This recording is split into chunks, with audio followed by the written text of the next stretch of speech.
আল্লাহৰ নাম ল'ব গৌৰৱ গগৈয়ে 15 দিন পাকিস্তানত থাকি আহিব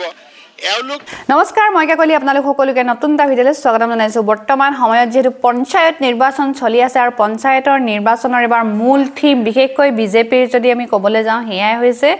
যে গৌৰৱ গগৈ পাকিস্তানলৈ যোৱা কাৰণ বৰ্তমান সময়ত যেটো ক্ষেত্ৰত তেওঁলোকে কেম্পেইন কৰিছে কি কৰিম বা পঞ্চায়তৰ কেনেকৈ কাম কাজবিলাক উন্নতি কৰিম সাধাৰণ জনসাধাৰণৰ গাঁৱে ভূঞে কি কাম কৰিম হেইবিলাক নাই তেওঁ কৈছে যে গৌৰৱ গগৈ 15 দিন পাকিস্তানত থকা কথাবিলাক কৈহে কিছুমান জেগাত বিশেষকৈ কেম্পেইন কৰি থকা দেখা গৈছে আৰু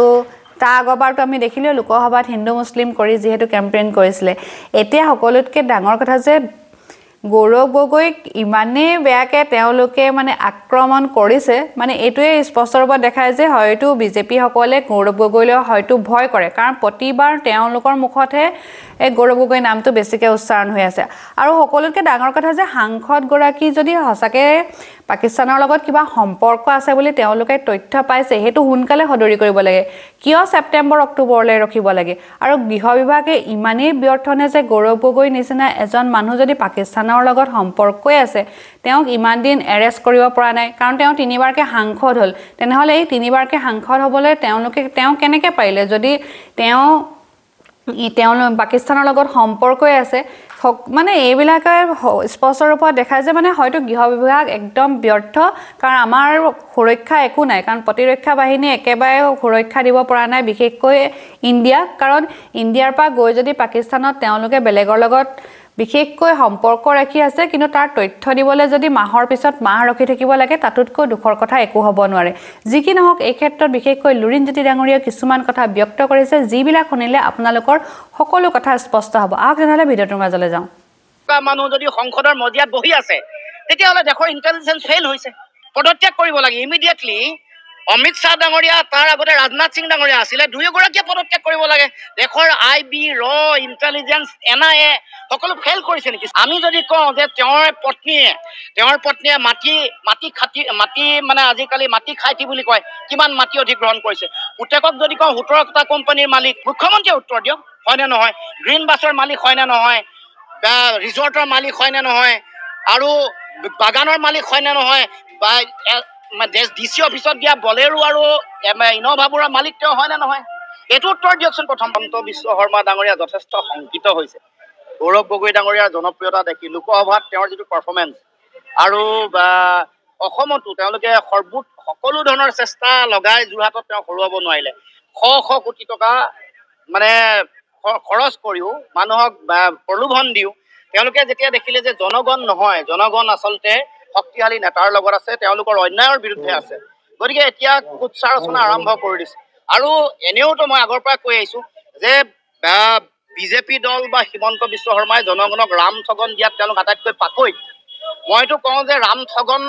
মানুহক দিয়াৰ যদি এখন বিশ্ববিদ্যালয় খোলে সেই শিক্ষা দিয়া যদি বিশ্ববিদ্যালয় ৰাম ঠগনৰ শিক্ষা দিয়া বিশ্ববিদ্যালয় এখন যদি খোলে তাৰ উপাচাৰ্য হ'ব হিমন্ত বিশ্ব শৰ্মা আৰু তাৰ ৰেজিষ্ট্ৰাৰ ডেপুটি ৰেজিষ্ট্ৰাৰ কণ্ট্ৰলাৰ তেওঁৰ লগত থকা মল্লভোজৰ বৰুৱা হাজৰিকা সিংঘাল টিংঘাল এইসকলক পাতিব গতিকে ৰাম ঠগন বিশ্ববিদ্যালয় প্ৰতিষ্ঠা হলে তাৰ উপাচাৰ্য হ'ব হিমন্ত বিশ্ব শৰ্মা যেনেকৈ অসমৰ জনগণক বাৰে বাৰে ঠগন দি আহিছে আৰু এটা কথা গৌৰৱ গগৈ কিয় বিচাৰিছে কেন্দ্ৰীয় গৃহ মন্ত্ৰণালয় স্পষ্ট কৰিব ইমান দীঘলীয়া বাৰ তেওঁ তিনিবাৰ তেওঁ সাংসদ হৈ আছে সাংসদ হৈ যদি আইএছআইৰ লগত সম্পৰ্ক থকা মানুহ যদি সংসদৰ মজিয়াত বহি আছে তেতিয়াহলে দেশৰ ইন্টেলিজেন্স ফেইল হৈছে পদত্যাগ কৰিব লাগে ইমিডিয়েটলি অমিত শাহ ডাঙৰীয়া তাৰ আগতে ৰাজনাথ সিং ডাঙৰীয়া আছিলে দুয়োগৰাকীয়ে পদত্যাগ কৰিব লাগে দেশৰ আইবি ৰ ইন্টেলিজেন্স এনআইএ সকলো ফেইল কৰিছে নেকি ষ্টেট মেচিনাৰী আজিলৈকে দেশৰ এক্সটাৰ্নেল এফেয়াৰ্ছ মিনিষ্ট্ৰী আৰু হোম মিনিষ্ট্ৰীয়ে কোনো ধৰণৰ ষ্টেটমেণ্ট অহা নাই অথচ অসমৰ মুখ্যমন্ত্ৰীয়ে যিটো কথা কৈ থাকে আমি যদি কওঁ যে তেওঁৰ পত্নীয়ে মাটি মানে আজিকালি মাটি খাইটি বুলি কয় কিমান মাটি অধিগ্ৰহণ কৰিছে পুতেকক যদি কওঁ 17টা কোম্পানীৰ মালিক এইবোৰ আমি স্পষ্ট আমি তথ্য পাতি দিছো মুখ্যমন্ত্ৰীয়ে উত্তৰ দিয়ক হয়নে নহয় গ্ৰীণ বাছৰ মালিক হয়নে নহয় বা ৰিজৰ্টৰ মালিক হয়নে নহয় আৰু বাগানৰ মালিক হয়নে নহয় বা ডিসি অফিসত দিয়া বলেৰো আৰু ইনোভাবোৰৰ মালিক তেওঁ হয়নে নহয় এটো উত্তৰ দিয়কচোন প্ৰথম এই উত্তৰ তেওঁ নিদিয়ে আৰু যিটো কাম কৰিব লাগে দেশৰ গৃহ মন্ত্ৰণালয় অসমৰ মুখ্যমন্ত্ৰী হৰব কিয় মই আচৰিত হৈছো মুখ্যমন্ত্ৰীৰ কি ইন্টেনশন আছে নে এনে এটা তেওঁৰ মিডিয়া এটাৰ মালিক হোৱাৰ কাৰণে এইবোৰ প্ৰচাৰ চলাবৰ কাৰণে। বাকী মিডিয়া হাউচবোৰকো তেওঁলোকৰ মানুহে এডভাৰটাইজ নিদিম বুলি ভয় খুৱাই পিনে তেওঁলোকক বাতৰি বন্ধ পৰিৱেশন কৰাটো বন্ধ কৰি ৰাখে। মই কয়লাৰ বিৰুদ্ধে যেতিয়া প্ৰেছ মিট দিছিলোঁ 4বাৰ প্ৰেছ মিট দিলোঁ, 4বাৰ বন্ধ কৰিলে। তেওঁলোকৰ হাজৰিকা উপাধিৰ মন্ত্ৰীগৰাকীয়ে ফোন কৰি এডভাৰটাইজমেণ্ট নিদিম বুলি। গতিকে তেওঁৰ নিজৰ মিডিয়া ব্যৱহাৰ কৰি কাৰোবাৰ কোনোবা এগৰাকী মানুহৰ কুৎসা ৰচনা কৰা, অপযোগ দিয়া, এইটো ক্লেৰিফিকেশ্যন দিব হোম মিনিষ্ট্ৰীয়ে। আমি আহ্বান জনাইছোঁ। আৰু মইতো কওঁ যে গৌৰৱ গগৈ ডাঙৰীয়াই দেশৰ গৃহমন্ত্ৰী আৰু প্ৰধানমন্ত্ৰীলৈ পত্ৰ লিখিব লাগে যে অসমৰ মুখ্যমন্ত্ৰীয়ে দেশৰ লোকসভাৰ উপদলপতি সম্পৰ্কত যি বক্তব্য আগবঢ়াইছে সংসদৰ মজিয়াত ক্লেৰিফিকেশ্যন দিব লাগে দেশৰ গৃহমন্ত্ৰী।